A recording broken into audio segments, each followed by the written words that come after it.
As we can easily see, this is the standard toilet, American standard to be exact. This is standard toilet, and this is how it would look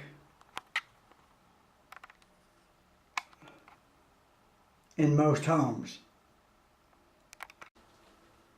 With the toilet now lid raised, we see that there's a small amount of tissue white boogers in the bottom. We'll flush that out with only 1 gallon of water.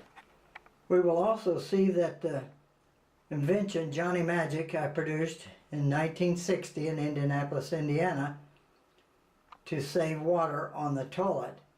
We can see that how Johnny Majic works.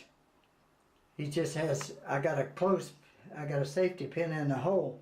It shows that we do have the hole in the side with a paper punch, and we see the lead sinker on top.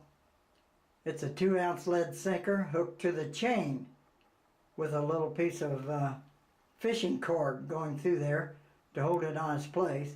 And there we can see the hole. We can see the hole now that's in the side of the flapper, which will allow us to have air emanating.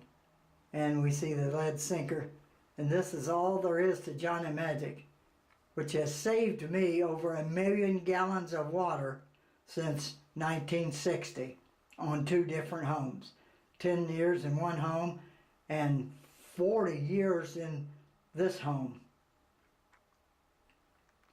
We will go ahead now and explain how Johnny Majic works to save the water, which only needs 1 gallon of water to flush down the toilet at this time. It's a very simple operation. Only costs 25 cents for the lead sinker applied there, which saves millions of gallons of water in one community if everyone had one on their toilet.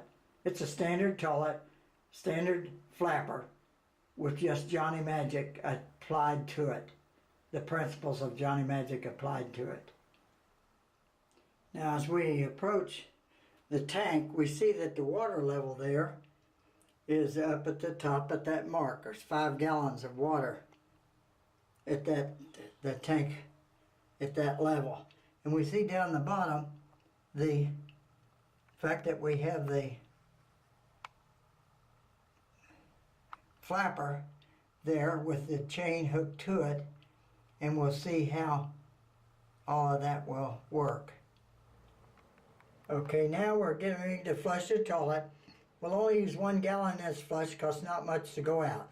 This is the principle over here. We just press down on the handle, we lift up, it bubbles, we let it down. 1 gallon of water went out of the tank, and it fills back up again. And we see here that the items in the tank are gone, and the tank is filled up. You know when to let go of the handle when you see the tank, the bowl inside, when it swirls. Well, as you can plainly see, it's all put back together now, and this will be the end of this story. But we do want to stress the fact that you can save water by on a number 1 flush.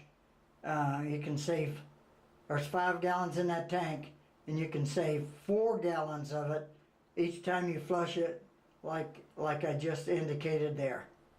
It takes a longer flush for number 2 sometimes, but when it gets to the bottom, then let up, you can save a small amount of water then once all the fluid and materials go out, because the force, the head pressure pushes on the water going down, and the suction of the water going out pulls its own water out of the pipe. You can let go of the handle, it shuts it off, but the toilet continues to flush without any water due to the swirling effect and the siphoning effect used by the water going down the toilet pipe. So I hope everybody understands this, and let's save some water, because you talk to Atlanta, Georgia, and Washington, D.C., Southern California about water shortages can happen anywhere in the United States in the next 10 years, for example.